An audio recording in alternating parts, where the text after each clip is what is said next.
Hi, I'm Zibby Owens, and you're listening to the award-winning podcast, Moms Don't Have Time to Read Books. Please sign up for my newsletter at zibbyowens.com for weekly updates about my podcasts, events, and more. Also, follow me on Instagram at Zibby Owens and also at Moms Don't Have Time to Read Books. And finally, join my virtual book club called Zibby's Virtual Book Club, which meets every other Tuesday at 2 p.m. Eastern Time until 3 p.m. and features half an hour of book club discussion followed by 30 minutes of Q&A with the author whose book we've just discussed.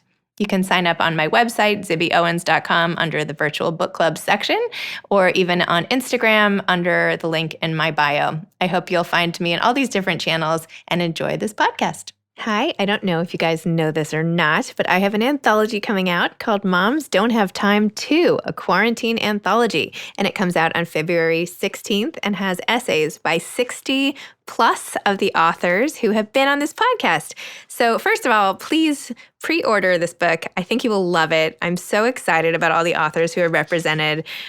Just to give you a few, Chris Bajalian, Jewel Parker Rhodes, Ashley Prentice Norton, Gretchen Rubin, Rima Zaman, Eileen Zimmerman, and that is just from the first page of the multi-page table of contents. So please pick up this book, Moms Don't Have Time To, a quarantine anthology. It's available anywhere you buy books, Amazon, bookshop.org, and your local independent bookstore. So please pick up a copy. And also, I want to invite you listeners to my fundraiser / launch party the night it comes out on February 16th, a Tuesday at 7 p.m.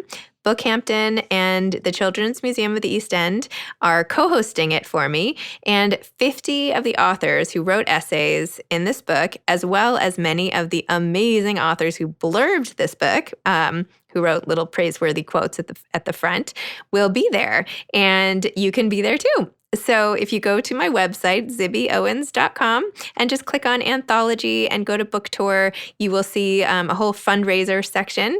And for $50, you can attend. You'll get a copy of the book, and you'll get to schmooze on Zoom with all of these amazing authors. This is like going to be the literary happening of February. So please come. I would love to see you all in person on Zoom, I guess, but even see some of your faces. I know so many of you are really loyal listeners, and that makes me really happy. All proceeds of the book and the fundraiser are going to the Susan Felice Owens Program for COVID-19 Vaccine Research at Mount Sinai Health System, and it is named after my husband's mother, who passed away from COVID over the summer, which many of you followed along on Instagram as I recounted that horrific experience. So all the proceeds are going there. The cost includes the price of a book. So thank you for supporting this effort and for supporting my book. I can't wait to see you there. Thank you so much to today's sponsor, Three Righteous Mamas. Are you looking for a new podcast? I mean, keep listening to mine, but you can add one to the mix. We recommend you check out Three Righteous Mamas, where three all-American moms who are Latina, Muslim, and queer talk about the issues of the day with some of the biggest change makers and thought leaders in our world. These three mamas are on a mission to transform our country and celebrate the power and hope of pissed-off mamas who are building a better future for all of our children. There's no podcast quite like it, so check it out on whatever platform you get your podcasts on. Amy Newmark is the editor of the Chicken Soup for the Soul anthology, Making Me Time, 101 Stories About Self-Care and Balance. Amy is the best-selling author, editor-in-chief, of publisher of the entire Chicken Soup for the Soul book series. Since 2008, she has published 174 new books. That's 174 new books, most of them national bestsellers in the U.S. and Canada, more than doubling the number of Chicken Soup for the Soul titles in print today. She's also the author of Simply Happy, a crash course in Chicken Soup for the Soul advice and wisdom that's filled with easy-to-implement practical tips.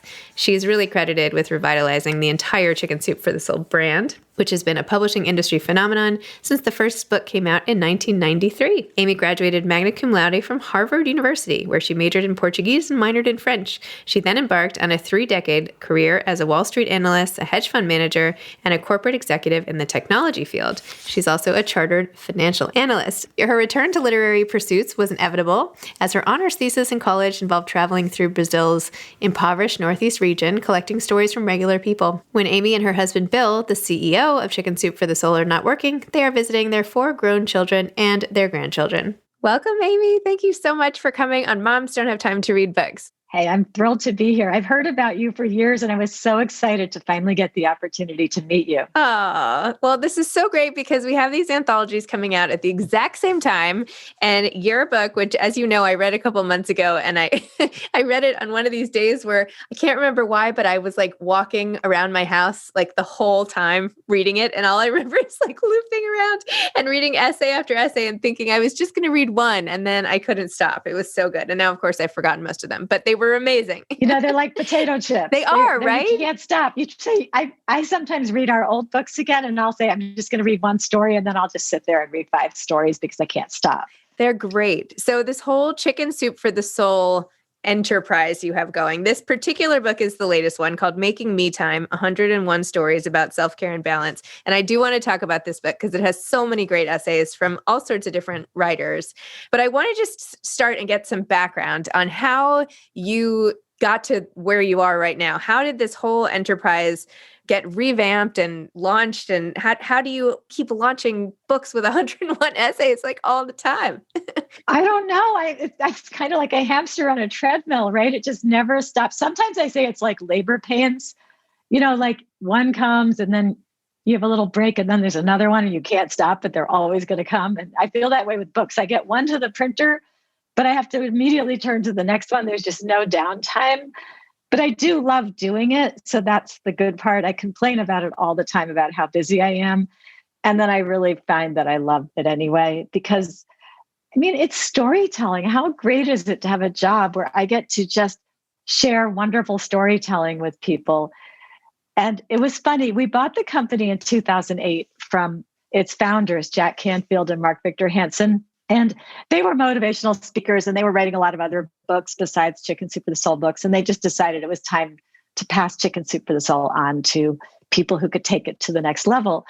So I had not had a resume in years because I had always just gone by reputation. I was a Wall Street person and a technology person. I was an analyst covering telecom and technology stocks. And then I ran a hedge fund. And then I was hired by one of the companies I invested in and became part of a telecommunications startup. And then I left there because I married the CEO. And that was a time when you couldn't be married. You couldn't be one of the top executives and be married to the CEO at a public company. Maybe now you can, but you couldn't then. That was, 25 years ago. So then I started going on the boards of various publicly traded technology companies. So my whole life was bad until I turned 50. And the last kid went off to college. So we were officially empty nesters. And that's when we decided to do this crazy thing and buy a publishing company right at the beginning of a huge recession, with bookstores closing and Borders going bankrupt. It was a terrible time to buy anything, especially a publishing company, but we survived. But anyway, I was putting together a resume then. And the funniest thing happened. I sat down and thought about what I had done in my life and realized that I had just made a complete 30-year circle, because when I was 20 and doing research for my honors thesis for undergrad, I went off to Brazil for several months and was collecting stories from regular people in Brazil. There was a form of popular literature that, anybody could just make these crudely printed pamphlets and share stories with each other. And I was in Brazil for months, traveling to all these poverty-stricken regions and talking to people and collecting their stories. And then I realized, oh my gosh, I did this when I was 20 and now I'm starting to do this again in my new career at age 50. Wow. So what was it about that time in your life that you decided to do that? I mean, why not just say, okay, now we're going to travel, or now we're going to like sit around and play chess all day or something? Like, why double down? Why get into a new industry? I mean, it's so ironic. You have like this whole career in tech and yet you buy a company that's as like anti-tech as possible. It's like the oldest form of information transmission on the planet, aside from cave walls, So how did that even, like, what appealed to you so much? Well, you know what? It's funny. So when I was 50, that was the second time I retired. Yeah, because I had already retired once when I had my children, and then I went back to work, and then retired again when I was an empty nester. And then my husband was looking for something new to do. And some of the companies he looked at, I wasn't interested in. But this one, I just somehow plunged in because I was always a book person. And, I was looking through old photos the other day and I found this old photo in a photo album I got from my mother. And it showed this crudely painted sign I had put on my door when I was a little kid, made like on the easel. I mean, I am such a grammar geek. The stupid sign I had put on my door when I was probably, 8 years old, it said, "Good English, please." And I remember I used to write stories for fun in first grade. Like as soon as I discovered there were words and you could use them and you could make things with words, I started doing that. And they say you should do what you loved when you were a kid. So here I am back doing words again. But even when I was in technology and on all those boards and everything, I always wrote. Like I was the board member who helped them with the press releases and the annual report. And even when I ran my hedge fund, I would still write these big, long research reports about my positions to, influence other hedge fund managers to buy or sell the things that I was buying or selling. So I've always been into writing and using writing as a way to persuade people. But the difference is that when I used to write on Wall Street, you know how they say Wall Street has two emotions, fear and greed. So I was really, like dealing with people's fear and appealing to their greed to get them to do what I wanted them to do in terms of buying the right stock or selling stocks that I thought were going to go down. And now I just get to deal with all the human emotions. But what happened was I never had read Chicken Soup for the Soul books. I was your typical like elitist Ivy League graduate, who honestly didn't enjoy reading Shakespeare. But anyway, I sat down and read 100 of the old Chicken Soup for the Soul books over a 3-month period in 2007, doing the due diligence for this LBO we were going to do in 2008. And I just loved them. I mean, I was crying, I was laughing. I had to change my contact lenses every week instead of every 2 weeks because I kept wrecking them with salt, from my tears of laughter or my tears of, heartbreak or shared happiness, all the reasons you cry when you're reading something. So then I thought, wow, I actually know what I would do with this publishing line and how I want to bring it, into more modern times, make it very relevant. And so I changed it a lot. And now we really just do a lot of different topics that I think are really interesting and relevant, like this new book that has just come out, Making Me Time, because everybody's talking about self-care now. Self-care is a huge topic of interest, and me time is the classic way to give yourself that self-care. And in fact, I saw this survey in January that Zulily did. And so they were really surveying their customer base, which is mostly busy women, mostly moms. And they asked them, what did they want the most for Valentine's Day? Their number one pick for a gift for Valentine's Day. And they didn't say, chocolate or wine or jewelry. I bet they said time alone. Is that what they said? They said they wanted me time. Yeah. And I thought, oh, fabulous. They want me time on February 14th for Valentine's Day.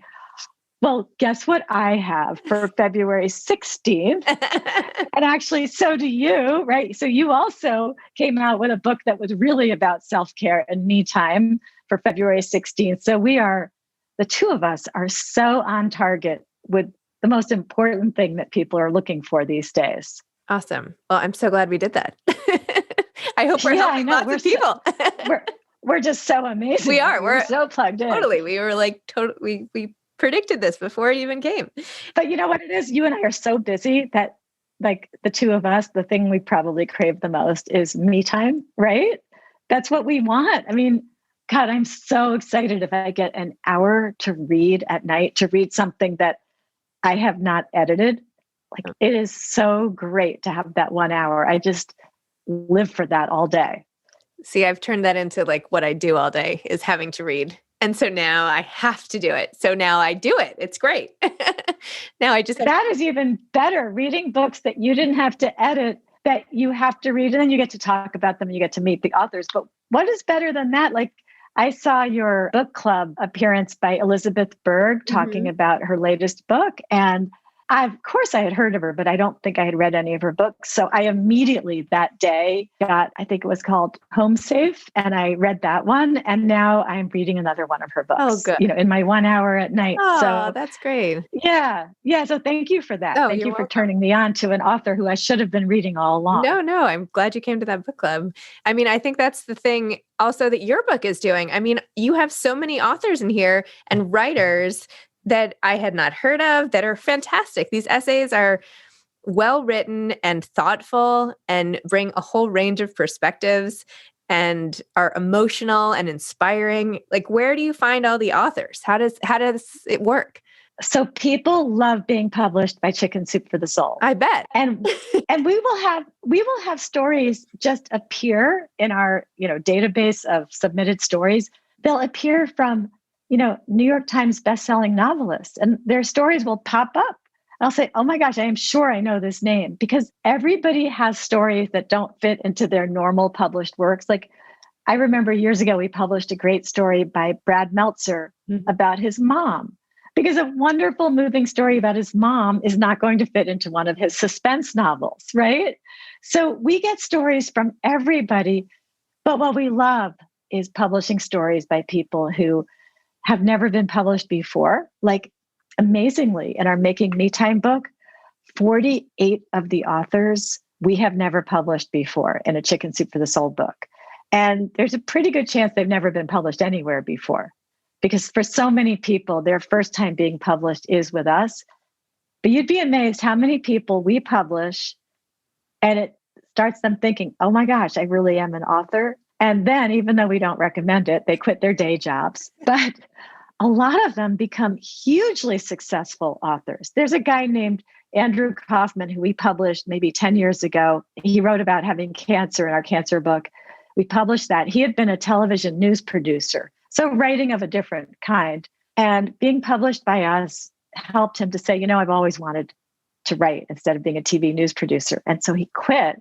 He is now such a successful novelist, and he's given us other stories also. But we have so many people who went on to publish whole books after they got their start publishing one little story in a Chicken Soup for the Soul book. That's amazing. So how do you keep that community going? Do you introduce all those writers to each other? Like, do you have a big Facebook group for Chicken Soup contributors or something? We don't have a Facebook group because we would have to monitor it, and that would be more than a full-time job for one person. But we do have a lot of activities for contributors. And so I used to travel around the country having luncheons and dinners with contributors and introducing them to each other in their particular area. Now we're going to start doing that on Zoom. We also do a Twitter launch party for every book. Every book, there's like a Twitter party, and they all introduce each other and they show each other photos that go with their stories. And so many of our contributors have become great friends, and some of them live, 2,000 miles apart, and they've become best friends because technology lets them, and then they'll actually travel to meet each other. It really is a family. We have an email list of about, I'd say, 7,000 people who we communicate with regularly, and we send them a newsletter. And the way people find out about us is they'll either get one of our emailed story call outs to find out what we're doing, or they'll just go to our website, which is chickensoup.com. And if you go to our website, you can click on submit your story, and then we show you all the topics that we're collecting for.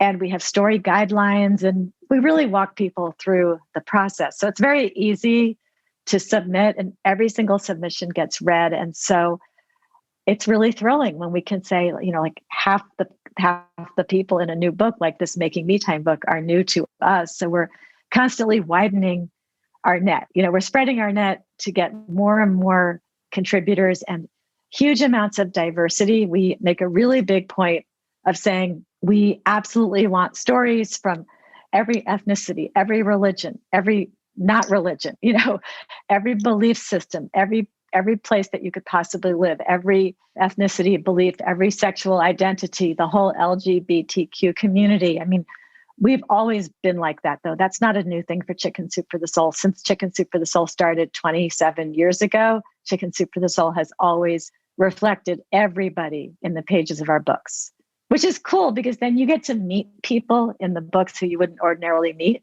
So it kind of makes you a more well-rounded person when you're reading 101 stories from people spread all over the US and Canada and even some other countries as well. It's so neat. It's great. And you have that new one coming out. You were just telling me about the book coming out in June. Tell me more about that one. Yeah. So people had been asking us, could you make a book for the Black community? And I was trying to figure out how to do it. And then I finally figured out I really wanted to make the book for Black women. So we have this really cool book coming out. We actually just finished making it. We made it early so that we could get it out for reviews.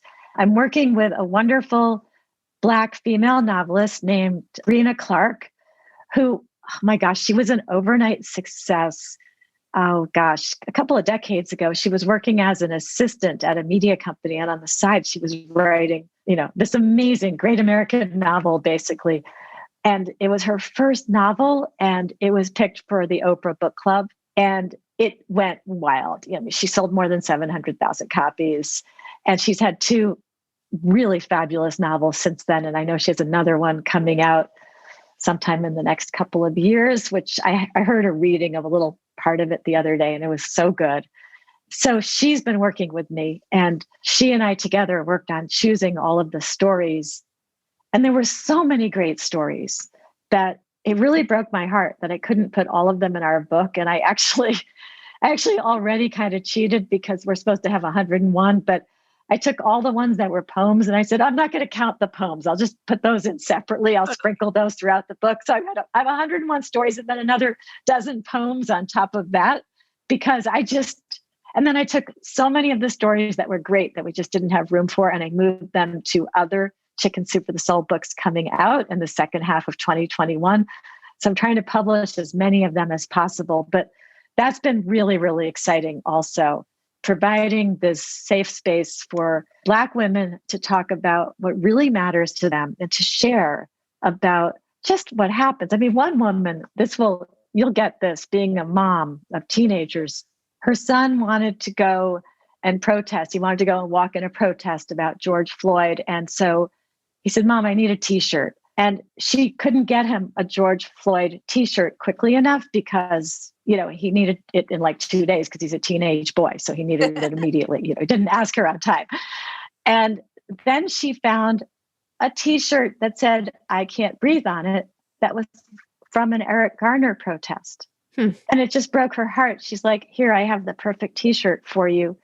But she was thinking, how do I have the perfect t-shirt again?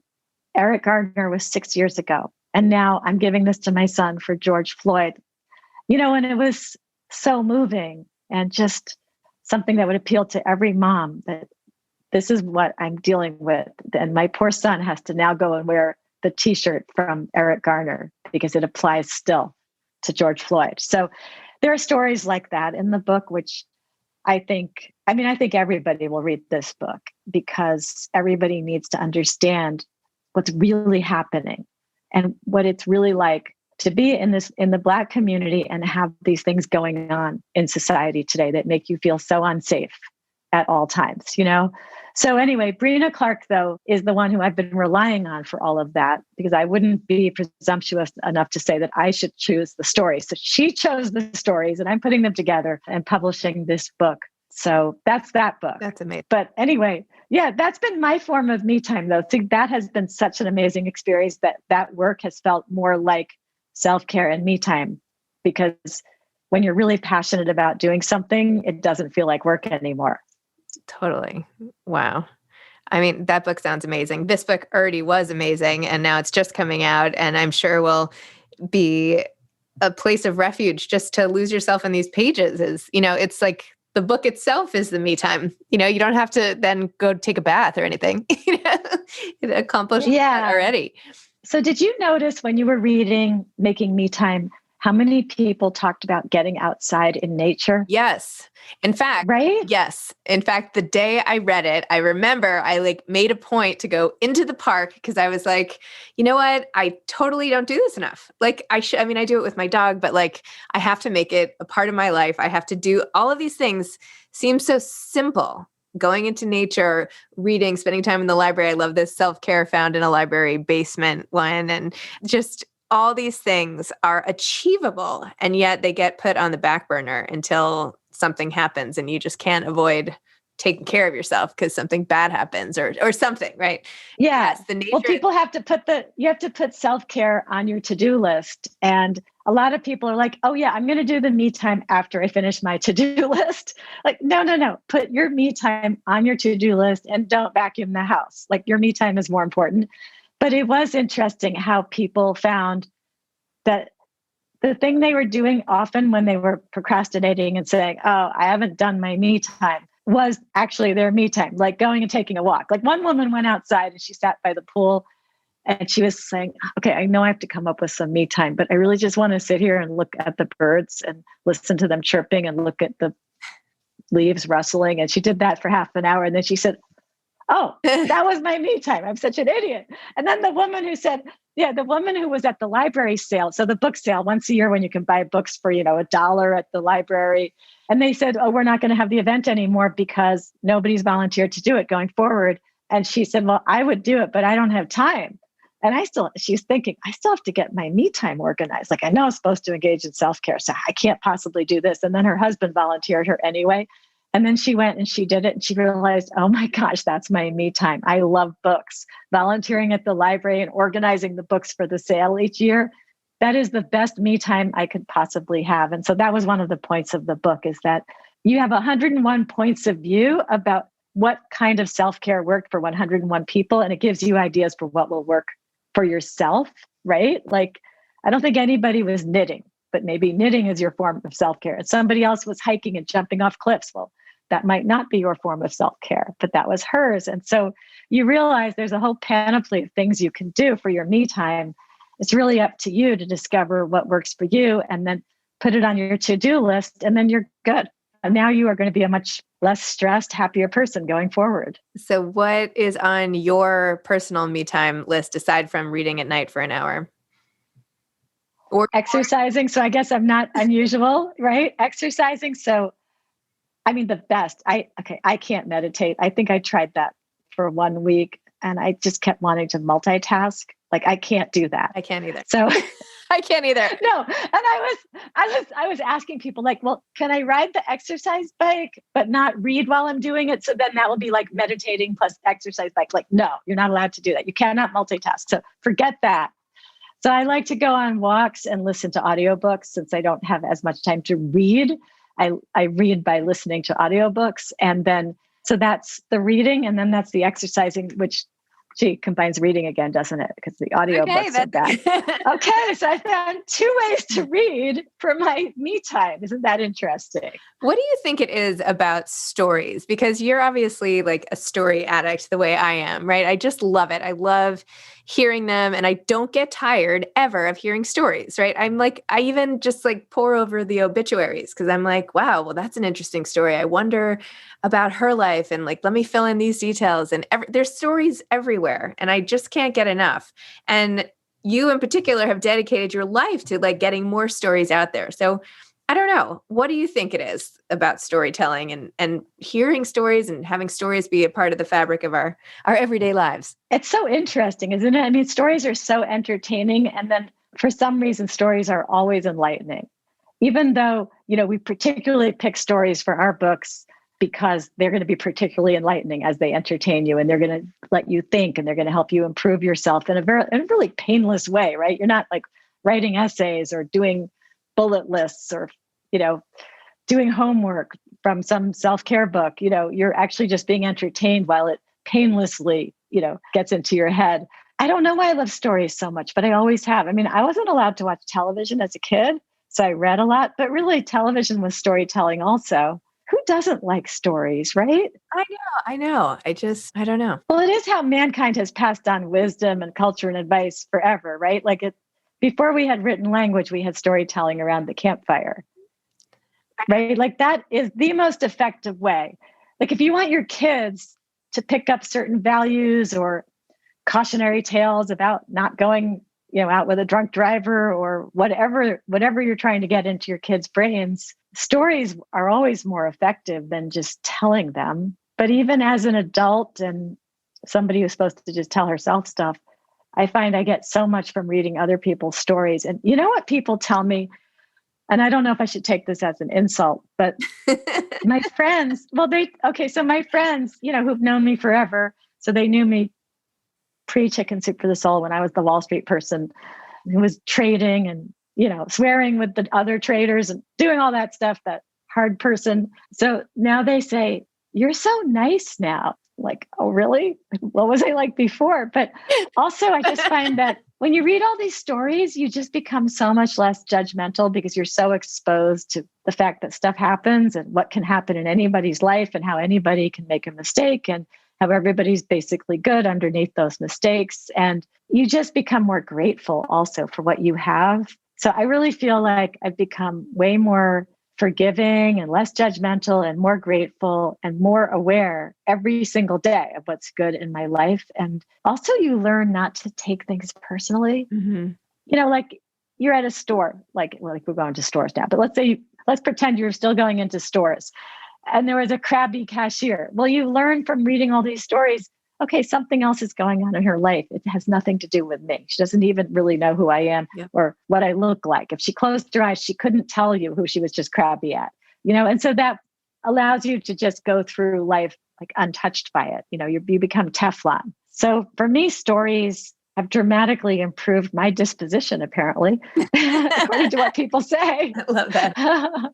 Well, you're such an inspiration to me because so much of what I would like to do, you have successfully done already on such a big scale, like the community and the stories. And it's just amazing. So you're like a total role model.